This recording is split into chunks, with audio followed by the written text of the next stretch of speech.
പിള്ളേര് കണി കാണിച്ചെന്നറിഞ്ഞ് എന്താ കാണിച്ചത്? വാ കാണിച്ചു തരാം. സുഗുണം പോകരുത്.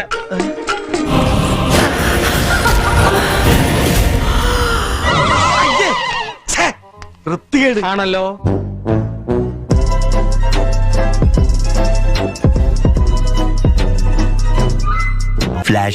സ്ത്രീ എന്റെ ഒരു വീക്ക്നെസ്. കുംഭകോണം നടത്തിക്കോ, ഈ ഇന്ദ്രജിത്ത് കണ്ണടയ്ക്കും. കള്ളപ്പണവും കള്ളവാറ്റും അയക്കോ, ഇന്ദ്രജിത്ത് മൗനം പാലിക്കും. ഇപ്പൊ അടുത്തിറങ്ങിയ one of the you would all know ഏത് സിനിമയാണ്. I wouldn't want to say it.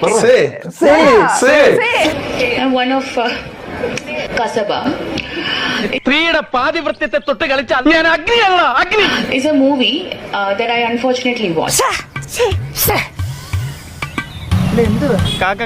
Certain dialogues which were not only derogatory, most saddening to a woman in a scene. സഭ പോലൊരു സിനിമയ്ക്കൊക്കെ ഏറ്റവും കൂടുതൽ നെഗറ്റീവായിട്ടും എഗെയിൻസ്റ്റുമായിട്ട് നിന്ന ഒരു വ്യക്തിയും കൂടിയാണ് ഗീതു മോഹൻദാസ്.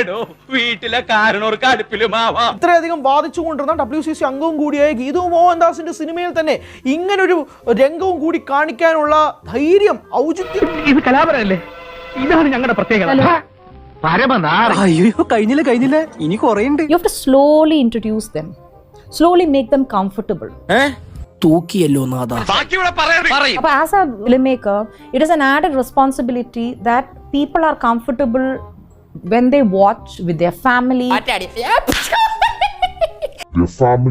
ആ സമയത്ത് മാസിലങ്ങ് ആയിപ്പോയാണ് സാറേ അങ്ങനെയൊക്കെ. സിനിമയിൽ സ്ത്രീകളെ ഒബ്ജക്ടിഫൈ ചെയ്യരുത് എന്ന് പറഞ്ഞിരുന്ന അതേ ഗീതു മോഹൻദാസ് വീട്ടിൽ തന്നെ ഇരുന്നാ മതി, ഇനി പുറത്തോട്ടൊന്നും ഇറങ്ങാൻ നിൽക്കണ്ടാട്ടാ. തന്റെ സിനിമയിൽ വേറൊരു ഭാഷയിൽ പോയിട്ട് സിനിമ സംവിധാനം ചെയ്തപ്പോൾ തന്റെ നിലപാടെല്ലാം കീഴ്മേലായിട്ട് മറിച്ച് അതാണ് സ്പിരിറ്റ്. ഞാൻ സമ്മതിച്ചിട്ട് അപ്പൊ ഞാൻ പോട്ടെ.